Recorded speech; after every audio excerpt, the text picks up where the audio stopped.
বাক্যে উত্তর দিতে হবে, জোর করে আপনাদেরকে বলেছি যে এত টাকা দিতে হবে, নাহলে দোকান বন্ধ করে দেব। আমাদের পার্টির ছেলেরা কেউ গিয়ে আমার নাম দিয়ে বা পার্টির নাম দিয়ে 1টা টাকা তোলাবাজি করেছে কেউ বলতে পারবে?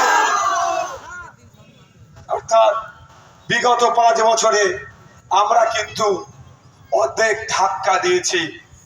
আছে শুধু অল্প কিছু অংশ, এই 1 নম্বর ব্লকের গুটি কয়েক আছে, 2 নম্বর ব্লকের আরো অল্প কটা আছে। 2026-এ যদি এদেরকে গণতান্ত্রিক প্রক্রিয়ায় ধাক্কা দিয়ে, অর্থাৎ নির্বাচনের মাধ্যমে, ভোটের মাধ্যমে এদেরকে আমরা পরাস্ত করি, তাহলে টোটাল ভাঙড় জুড়ে সব থেকে বেশি শান্তিতে যারা থাকবে